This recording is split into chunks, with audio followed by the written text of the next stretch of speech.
Praise the Lord. இருந்தவரும் இருக்கிறவரும் வருகிறவருமாகிய சர்வ வல்லமையுள்ள தேவனாகிய கர்த்தர் பரிசுத்தர் பரிசுத்தர் பரிசுத்தர் என்று இரவும் பகலும் ஓய்வில்லாமல் சொல்லிக் கொண்டிருந்தன.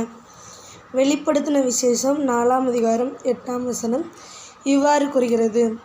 அந்த 4 ஜீவன்கள் கூப்பிட்டு தான் ஓய்வில்லாமல் தேவனாகிய கர்த்தர் பரிசுத்தர் பரிசுத்தர் பரிசுத்தர் என்று இரவும் பகலும் கூப்பிட்டுருக்கு. நம்ம யாரெல்லாம் எத்தனை பேர் ஆண்டவரை பார்த்து ஓய்வில்லாமல் ஆண்டவரே நீங்கள் பரிசுத்தர், நீங்கள் நல்லவங்க, இன்னும் அவரை பார்த்து யாரெல்லாம் துதித்து புகழ்கிறேன். அதே போல் இப்போ கூட சொல்லலாம். எப்படின்னா, நம்ம வாழ்க்கையில் இப்போ நீங்கள் துதிச்சிங்கன்னா பரலோகத்துக்கு போகும்போது அது உங்களுக்கு ஈஸியாக இருக்கும். 1 ஹவரை விட மனசுலேயே அவரை நினச்சி அவருடைய வல்லமை விளங்கு செயல்களை பார்த்து நம்ம அவரை பார்த்து துதிக்கலாம். அதுக்கப்புறம் என்னெல்லாம் பண்ணலாம், அவரை பார்த்து நல்லா நம்ம வாய் நிறைய துதிக்கலாம். காலையிலே நீங்கள் எழும்புனதும் அந்த காக்கா குருவி இப்படி நிறைய இருக்குது, அதெல்லாம் கீக்கி கீக்கி கீக்கின்னு 4 மணிக்கெலாம் அது கூப்பிட ஆரம்பிச்சிடும்.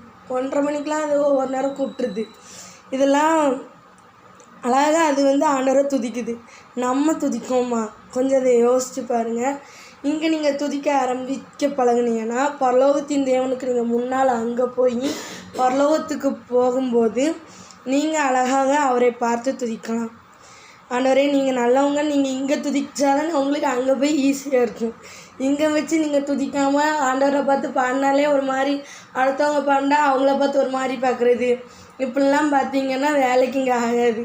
பூலோகத்தில் வேலைக்கு ஆகாது, பரலோகத்துலேயும் வேலைக்கு ஆகாது. அப்புறம் நீங்கள் ஓயாமல் துதித்து பாடுங்க. துதித்து பாடுறவங்க இருந்தாங்கன்னா நீங்கள் அவங்க கூட சேர்ந்து பாடலாம். பாடுறவங்களை பார்த்து ஒரு மாதிரி பார்க்கலாம் கூடாது. சரிங்களா? ஆமென்.